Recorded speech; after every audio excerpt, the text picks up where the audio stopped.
Hi everyone, welcome to In His Love. My name is Pedita. How are you doing? So, guys, I've been able to find a good church, right? And and the pastor was preaching about Joseph. You know the story of Joseph in the Bible, in Egypt and all of that, and Potiphar's house, and he was thrown in prison. He was sold by his brothers, and all. The story of Joseph. I was amazed though the way he brought out the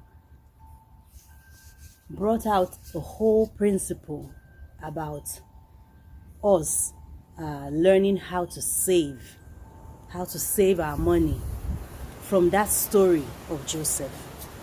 I'm gonna play it for us so that we'll watch it, you know. But before then, if you haven't subscribed to this channel, by the way, what are you waiting for?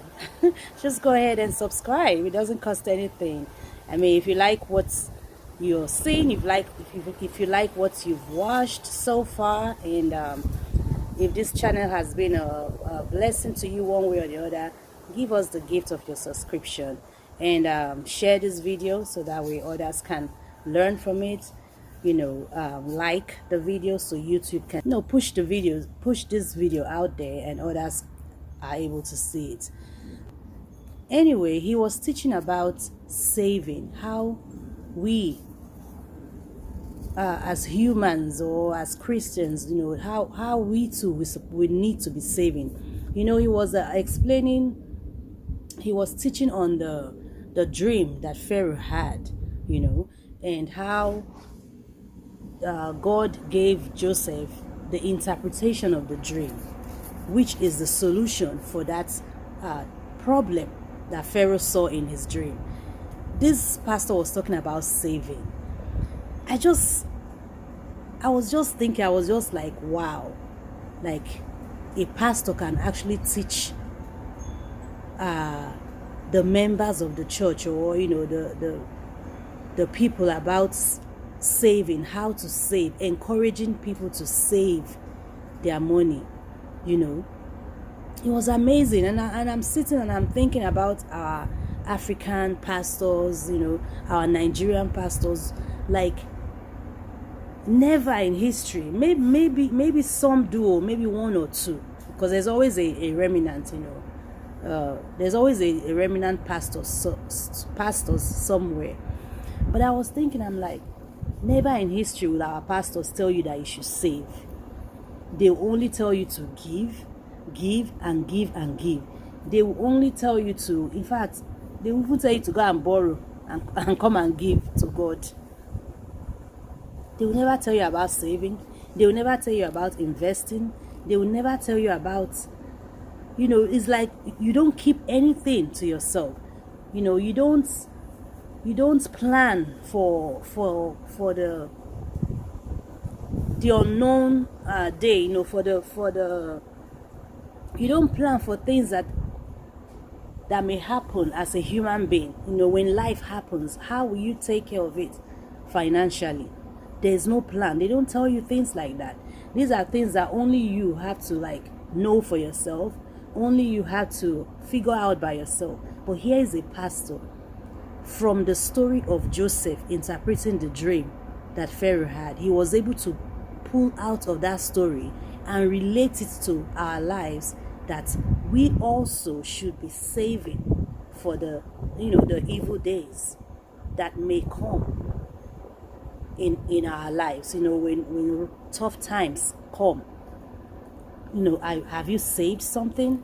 We too should be putting aside things. And he spent a good amount of time teaching on this. I was so impressed, guys. Why am I talking about this video? Let us not waste our time going to churches that do not care about your well-being.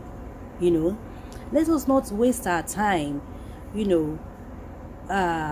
worshiping in places that does not care about your well-being. They don't care about your progress. All they care about is that you bring that money in to the church.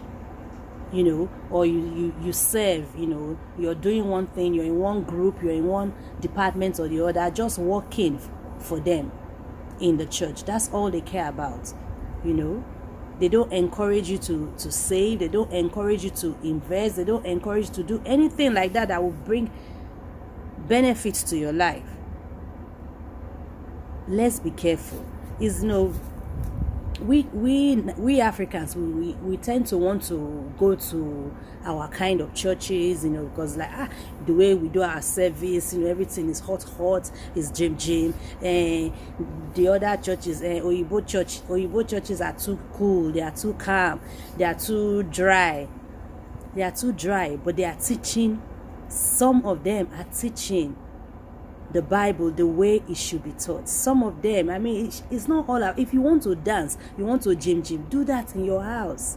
You can do that in your house. Put a praise song and dance all you want. Must you go and do it in church? So let's look for good churches to go. If you want to go to church, look for a good church, a sound church that will teach you sound teachings about the Bible, principles, bring out principles, you know, from old stories in the Old Testament, just bringing out principles that you can apply to your life, you know, that will help your life. So let me let you guys watch the video.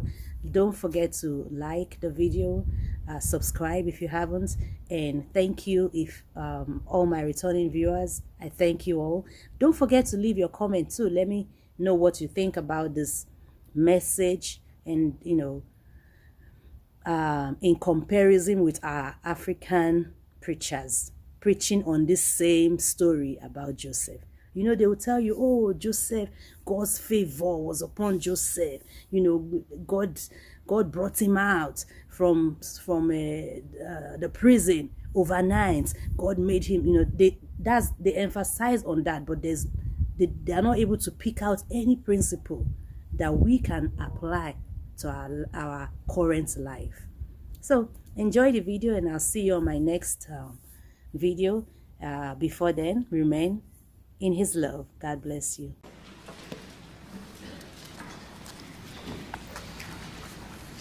Well, in verses 17 through 24, we see what happens.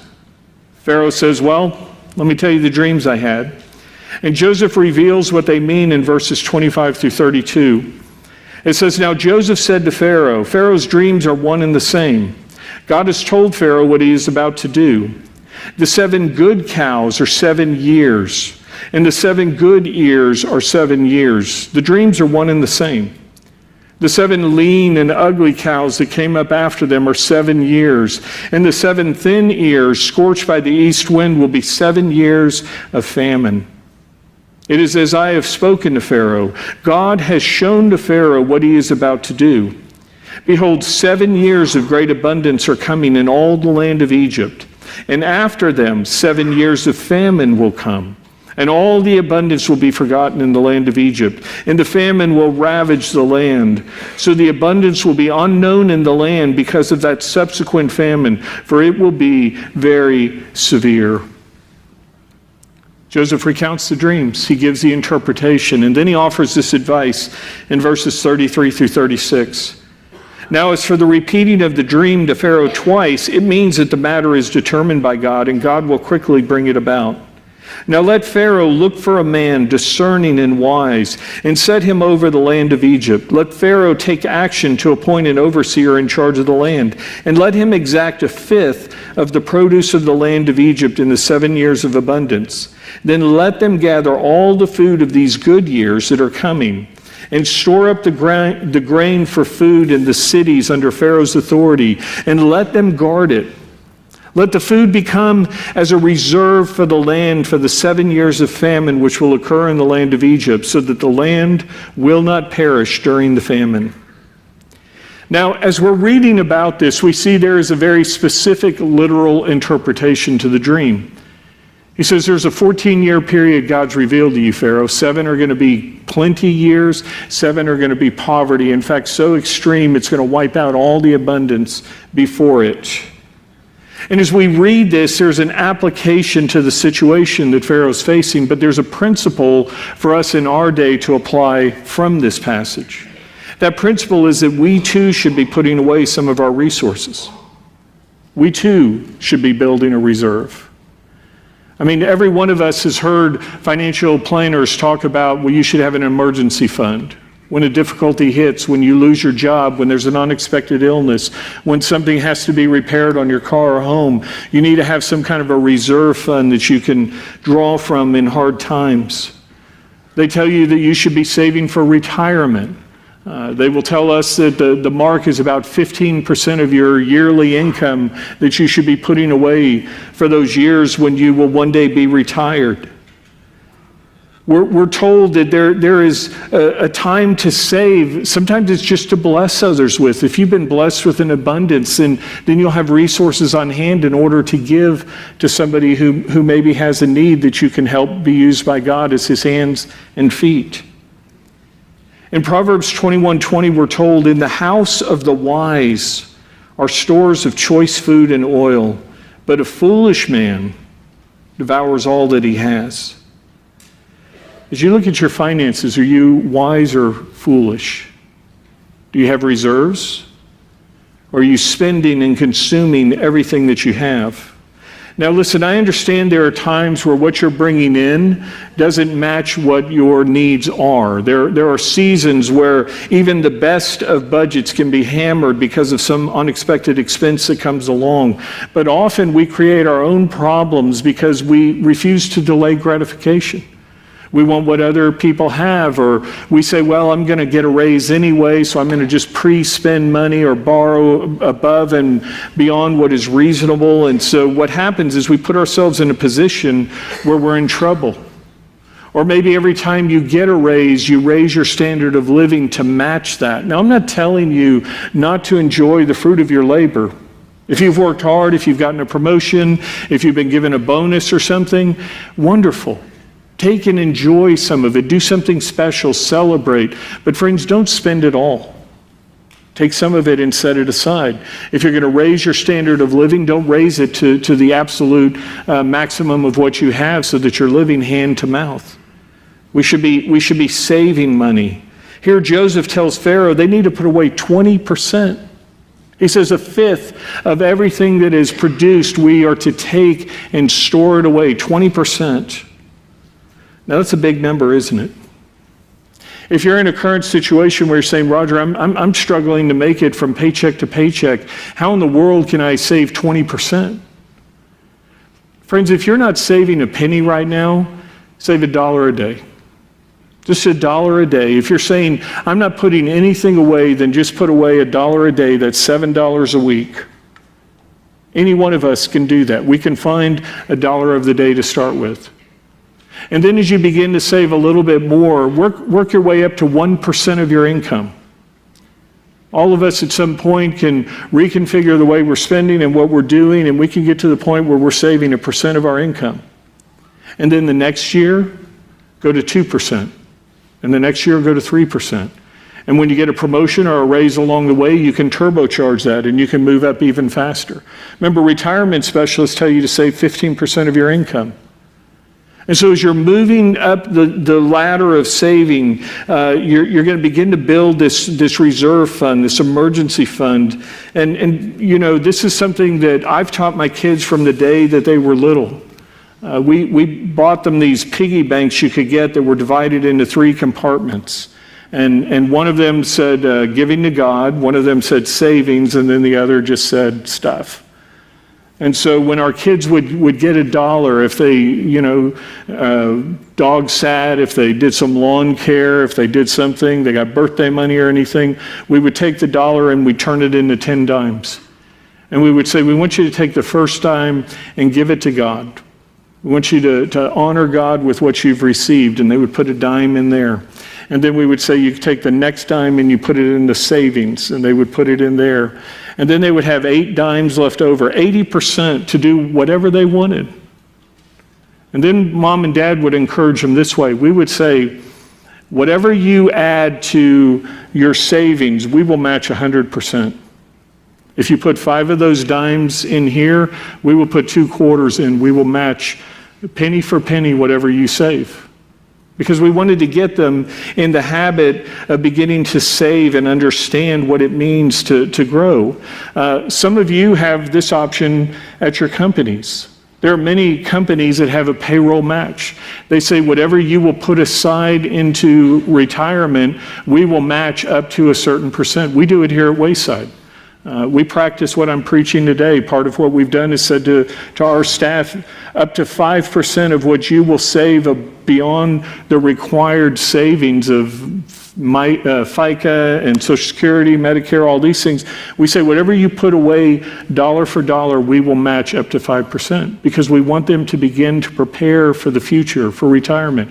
And if you're a person who owns a company, if you're a man or a woman who owns a business, I would encourage you to do that for your employees, to encourage them to save. But friends, if you're somebody who has this option at work and you're not matching dollar for dollar up to the maximum, you're leaving money on the table. You're literally lighting a match to 100% return on your money. Now, even if you don't have a match, you should still be putting something away. Remember, the scriptures tell us in the house of the wise are storehouses. And there is a day coming where you will need an emergency fund. I met with a man just this week who lost his job unexpectedly, no severance or anything. And he said, what am I going to do? And we walked through his finances. And I said, you and your wife have been good stewards of your money over the years. You're not in a crisis. You have breathing room. And just the anxiety that went out when he was able to see, I'm actually okay. You know, the plane is still flying. The engines are gone, but we're still gliding. This wasn't a helicopter that was dropping immediately, right? It's like, okay, we've got some time to help you figure this out. And so you should be building a reserve fund.